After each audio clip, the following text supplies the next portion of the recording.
இன்னும் 10 daysல NEET exam. ஒரு question பார்த்த உடனே ஒரு 10 செகண்ட்ல ஆப்ஷன்ஸை எப்படி கெஸ் பண்றது அண்ட் இந்த ட்ரிக் யாருக்கெல்லாம் ஒர்க் அவுட் ஆக போகுது, எந்தெந்த மாதிரி சிச்சுவேஷன்ஸ்ல அண்ட் எந்த மாதிரி சப்ஜெக்ட்ஸ் அப்படிங்கிறது குயிக்கா பார்க்கலாம். நான் இதுல ஃப்ரம் ஹேண்ட் லேர்னிங். ஸோ முதல்ல இந்த கெஸிங் த ஆப்ஷன்ஸ்ல வந்துட்டு டிஸ்க்ளைமர் நான் சொல்லிடுறேன். ரிஸ்க்கும் இருக்கு அண்ட் அதே மாதிரி நீங்க எதிர்பார்க்குற மாதிரி மார்க்கும் வாங்க முடியும். ஸோ அதனால எந்தெந்த சிச்சுவேஷன்ஸ்க்கு அப்ளை பண்ண முடியுங்கிறது தெரிஞ்சுட்டு நம்ம இதை பார்க்கலாம். முதல்ல ஃபர்ஸ்ட் எலிமினேஷன் மெத்தட் எல்லாருமே சொல்லக்கூடிய அதே மாதிரி மெத்தட் தான். ஸோ ஆப்ஷன்ஸ் வந்துட்டு ஒரு கொஸ்டினுக்கு சம்பந்தமே இல்லாம கொடுத்துருக்காங்க. ஸோ ஒரு கொஸ்டின் ஸ்டேட்மெண்ட் படிச்சுமே நமக்கு தெரிஞ்சிருக்கும் இந்த ரெண்டு ஆப்ஷன் இந்த ஒரு ஆப்ஷன் வந்து இந்த ஸ்டேட்மெண்ட்டுக்கு ரிலேட்டபிளாவே இல்லை. ஸோ அப்ப நீங்க பார்த்ததையும் ஆட்டோமேட்டிக்கா எலிமினேட் பண்ணிடுவீங்க. அண்ட் ரொம்ப முக்கியமா இன்னொரு இந்த டிஸ்க்ளைமர்ல இன்னொரு என்ன சொல்லணும் அப்படின்னா, சம்டைம்ஸ் இது எப்போ ஒர்க் ஆகும்னு சொல்லிடுறேன். ஸோ எல்லாமே படிச்சுட்டு ஸோ சம்டைம்ஸ் நமக்கு வந்து ஒரு 10 கொஸ்டின் 20 கொஸ்டின் கடைசி நிமிஷத்துல அட்டென்ட் பண்ணியே ஆகணும் அப்படிங்கிற சுச்சுவேஷன் இருக்கு. ஸோ நம்மளால கம்ப்ளீட்டா விட முடியாது. நெகட்டிவ் மார்க்கையும் அவாய்ட் பண்ணும். சோ அப்படி இருக்கக்கூடிய சிச்சுவேஷன்ஸ்ல இதை நீங்க அப்ளை பண்ணலாம்.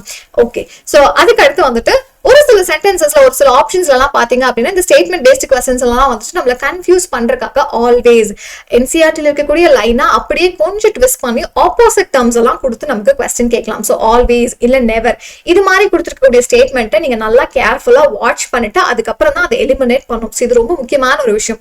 நெக்ஸ்ட் பாத்தீங்க அப்படின்னா சே ஃபார் எக்ஸாம்பிள் இப்ப பயோல எப்படி டக்குன்னு எலிமினேட் பண்ணலாம். முன்னெல்லாம் வந்து ஸ்டேட்மெண்ட் பேஸ்ட் கொஸ்டின்ஸ் பார்த்தாலே நிறைய பேர் இந்த ஆப்ஷன்ஸ் எல்லாம் இருந்தனால இந்த கொஸ்டின்ஸ் எல்லாம் ஸ்கிப் பண்ணிட்டு இருந்தாங்க. இந்த தடவை அதுக்கு வாய்ப்பே கிடையாது. பட் நான் உண்மையை சொல்றேன், இது மாதிரி கொஸ்டின் நீங்க கான்ஃபிடென்ட்டா அட்டென்ட் பண்ணலாம், ஆன்சரும் டக்குன்னு சால்வ் பண்ண முடியும். சே ஃபார் எக்ஸாம்பிள் சிக்கல் செல் அனிமே நம்ம எல்லாருக்குமே தெரிஞ்சதான் ஒரு பாயிண்ட் மியூட்டேஷனால வரக்கூடிய ஒரு டிசார்டர் இந்த beta globin chain of the haemoglobin. சரி, இது வந்து ஒரு பேசிக்கான ஸ்டேட்மெண்ட் நமக்கு தெரிஞ்சது. ஸ்டேட் போர்ட்ல கூட இப்ப நம்ம படிச்சிருப்போம், 12th கூட படிச்சிருக்கோம். சரி, அப்ப ஃபர்ஸ்ட் ஸ்டேட்மெண்ட் நம்ம படிக்கலாம். So there is a change in the gene for beta globin. இதுக்கு முன்னாடி நம்ம என்ன பண்ணோம், என்ன ஆப்ஷன் நம்ம சூஸ் பண்ணோம், கரெக்டான ஸ்டேட்மெண்ட்ஸ் எது அப்படிங்கறத தான் சூஸ் பண்ணோம். So ஃபர்ஸ்ட் ஸ்டேட்மெண்ட் நான் படிச்சிருக்கேன், change in the gene for beta globin கொடுத்திருக்காங்க. அப்ப இந்த ஸ்டேட்மெண்ட் கரெக்ட் தான். நான் சொன்ன டெஃபினிஷனுக்கான 8th ஸ்டேட்மெண்ட். அப்ப இது ட்ரூ. So அப்படியே நான் கீழே ஆப்ஷன் பாக்குறேன், ஏவும் பிலையும் ஆப்ஷன் ஏவியே காணும். ஸோ அப்போ ஏவும் கிடையாது பிவும் கிடையாது. ஸோ நான் எலிமினேட் பண்ணியாச்சு. எனக்கு இருக்கக்கூடிய அடுத்த 2 ஆப்ஷன் நான் பார்க்க போறேன். ஸோ இப்போ நெக்ஸ்ட் ஸ்டேட்மெண்ட் நான் பார்க்கலாம். In the beta globin there is valine in the place of lysine. So நம்ம 12th 2 மார்க்ல கூட இந்த क्वेश्चंस எல்லாம் படிச்சிருக்கோம். So valine in the place of glutamic acid, lysine கிடையாது. அப்ப இந்த ஸ்டேட்மெண்ட் எப்படி இருக்க போகுது, false. இப்போ நீங்க ஆப்ஷனை பாருங்க. So டைரக்டாவே இப்ப நான் சொல்லிடலாம், எனக்கு வந்து பியும் சியும் இருக்காது, ஏன்னா சி ஆப்ஷன்ல பி இருக்கு. அப்ப எனக்கு ஆன்சர் தெரிஞ்சிருச்சு, அது டி தான் அப்படின்னு. இது நான் பார்த்தேன்னா சொல்லலாம் இல்லையா. ஸோ ஒரு 10 செகண்ட்ஸ்ல நான் ஆன்சரை கெஸ் பண்ணிட்டேனா, பட் ஸ்டில் நம்ம கன்ஃபர்மேஷனுக்கு அடுத்த 2 ஸ்டேட்மெண்ட்டையும் படிச்சிடலாம்.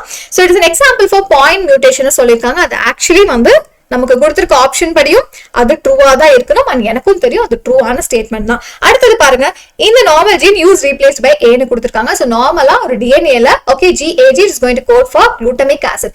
அதுல அந்த ஏக்கு பதிலா ஒரு சிங்கிள் நியூக்ளியோடைட் மட்டும் தான் சேஞ்ச் ஆயிருக்கும், ஏக்கு பதிலா டி வந்திருக்கும், யூக்கு இங்க வேலை கிடையாது. ஓகேவா. சோ அப்படிங்கும் போது அந்த ஆப்ஷன் கண்டிப்பா ஃபால்ஸ் தான். சோ ஒரு 10 செகண்ட்ஸ்க்குள்ளே நம்ம என்ன பண்ணிட்டோம் அப்படின்னா இந்த ஆப்ஷனை கெஸ் பண்ணிட்டோம் இல்லையா. சோ எனக்கு டைமும் சேவிங் அண்ட் கான்ஃபிடென்ட்டா சொல்லலாம் இந்த ஸ்டேட்மெண்ட் கொஸ்டின்ஸ் எல்லாத்தையும் நான் வந்து கரெக்டான ஆன்சர் தான் கொடுத்திருக்கேன் அப்படின்னு சொல்லிட்டு. ஓகேவா. சோ அப்போ இந்த தடவை நீட் எக்ஸாம்ல ஸ்டேட்மெண்ட் பேஸ்ட் क्वेश्चंस கேக்குறாங்க அப்படின்னா நீங்க தாராளமா சூஸ் பண்ணி கரெக்டான ஆன்சரை எழுதலாம். கிளியர். சரி, மித்த வேற என்னென்ன ட்ரிக் எல்லாம் இருக்குன்னு பாத்தீங்கன்னா லென்த்தி ஆப்ஷன்ஸ் எல்லாம் இருக்கு. சோ ஒரு சில டைம் பாத்தீங்க அப்படின்னா क्वेश्चन இருக்கு. சோ அந்த क्वेश्चनக்கு 4 ஆப்ஷன்ல 3 ஆப்ஷன் வந்து சின்ன சின்னதா கொடுத்துட்டு ஒரே ஒரு ஆப்ஷனை மட்டும் ரொம்ப பெருசா கொடுத்திருப்பாங்க. So sometimes in most of the கேசஸ்ல அந்த மாதிரி ஒரு லென்த்தி ஆப்ஷன் வந்து கரெக்டா இருக்கிறதுக்கு சான்சஸ் இருக்கு. சோ இதுல ரிஸ்க் இன்வால்வ் ஆயிருக்கு, அதனால தான் சொன்னேன். So most of the time அது கரெக்டா இருக்க சான்ஸ் இருக்கு. அடுத்தது பிசிக்ஸ் அண்ட் கெமிஸ்ட்ரி எல்லாம் பாத்தீங்க அப்படின்னா யூனிட்ஸ். சோ நீங்க அந்த क्वेश्चन பார்த்தனையும் தெரிஞ்சிரும் அந்த ஆன்சர் வந்து நமக்கு கன்ஃபியூசபிளா கொடுத்துட்டு சோ 7 மீட்டர்னு கொடுத்துக்கலாம், 7 சென்டிமீட்டர் இல்ல கேஜின்னு கொடுத்துக்கலாம். சோ நீங்க யூனிட் பார்த்தனையும் கூட கெஸ் பண்ணிடலாம். சோ கண்டிப்பா வந்துட்டு இதுல இந்த யூனிட் வராது அப்படின்னு அண்ட் 2 ஆப்ஷனுக்கு அதே மாதிரி இருக்கு அப்படின்னு நீங்க அந்த நம்பரையுமே கெஸ் பண்ணிக்கலாம். சோ எக்ஸ்ட்ரீமிட்டிஸ்ல கூட கொடுப்பாங்க. சே ஃபார் எக்ஸாம்பிள் வந்துட்டு 7 தான் இருக்கும், 0.7 தான் இருக்கும். அதை விட்டுட்டு வந்துட்டு நமக்கு வந்துட்டு 70,000 அந்த மாதிரி நம்மளும் என்ன பண்ணிடுவோம், பெரிய நம்பரை சூஸ் பண்ற மாதிரி கொஞ்சம் கன்ஃபியூசிங்கா அப்படியும் கூட நீட்ல கொடுப்பாங்க. சோ அப்ப நம்ம சால்வ் பண்ணிட்டு இது மாதிரி கெஸ் பண்ணியும் கூட யூனிட்ஸ் எல்லாம் இல்லாததை நீங்க டக்குன்னு எலிமினேட் பண்ணிக்கலாம். அந்த எக்ஸ்ட்ரீம் கண்டிஷன்ஸ்ல இருக்கக்கூடிய அந்த ஆப்ஷன்ஸையும் எலிமினேட் பண்ணிக்கலாம். சோ நெக்ஸ்ட் பாத்தீங்க அப்படின்னா கன்சிஸ்டன்சி இந்த ஆப்ஷன்ஸ். சோ கன்சிஸ்டன்சி அப்படிங்கும்போது 2 ஆப்ஷன் வந்து ஆல்மோஸ்ட் ஆப்போசிட்டா இருக்கும். ஓகே, சே ஆப்போசிட் அப்படின்னா இப்ப எனக்கு அந்த வேல்யூ வந்துட்டு +7லயும் கொடுத்திருப்பாங்க ஆப்ஷன்ல, -7லயும் கொடுத்திருப்பாங்க.